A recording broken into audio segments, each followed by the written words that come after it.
Hi అండి, అందరికీ నమస్తే. నేను మీ సునీల్ మద్దాల. అందరూ చాలా బిజీగా ఉన్నారండి. రాజకీయ నాయకులు అందరూ చాలా బిజీగా ఉన్నారు.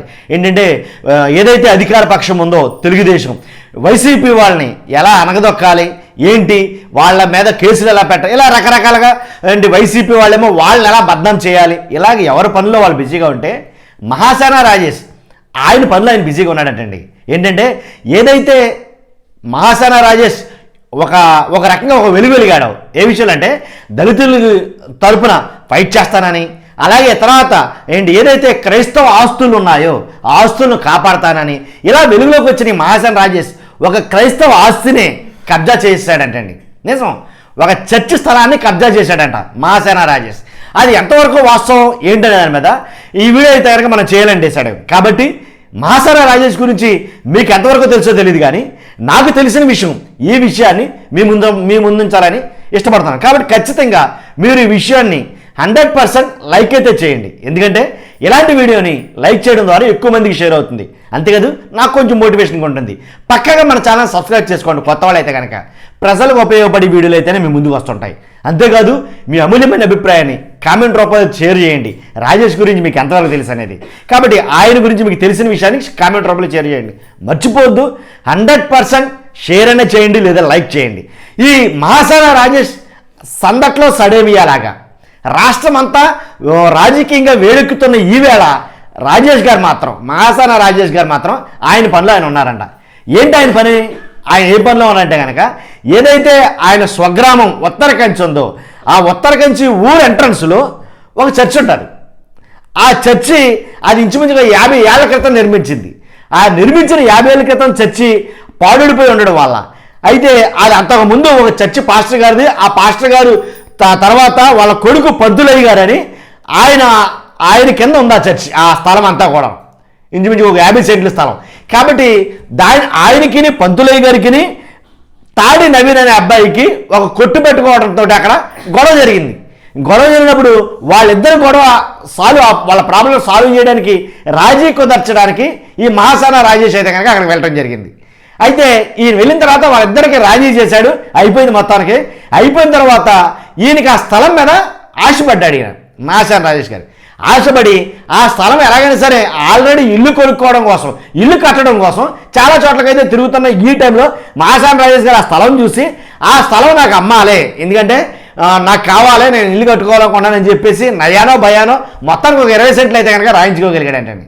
ఎలాగా ఆ పంతులు గారికి నేను మీకు అండగా ఉంటాను, కాబట్టి నేను అధికార పార్టీలో ఉన్నాను, తెలుగుదేశం రాష్ట్ర అధికార ప్రతినిధిని నేను అని నయ్యానో భయానో మొత్తానికి ఎలాగైతేనండి 20 సెంట్లు రాయించుకున్నాడట.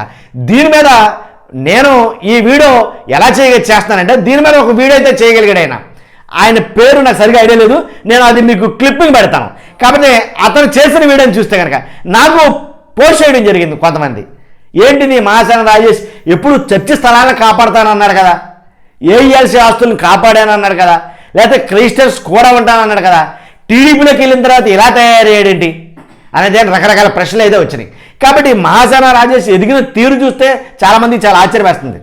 ఎలా అంటే చెప్పారు కదా, ఫస్ట్ దళితుల్ని ఉద్ధరిస్తానని దళితులతో పాటు తిరిగి కాదు తర్వాత క్రైస్తవులతో పాటు ఏకమై క్రైస్తవ ఆస్తులు కాపాడుతున్నానని ఇలాగా తర్వాత వైసీపీలోకి చేరి వైసీపీ వాళ్ళకే కౌంటర్లు వేసి వైసీపీతోటి యుద్ధం చేసినట్టు చేసి ఎలాగైతేనంటే మరలా టీడీపీలోకి వచ్చి వైసీపీ వాళ్ళని తిట్టి, కాబట్టి తర్వాత జనసేన వాళ్ళని తిట్టి ఇలా రకరకాలుగా అయితేనే ఒక అవతారం కాదు చాలా అవతారాలు అయితే కనుక మహాసేన రాజేష్ గారు ఎత్తడం జరిగింది.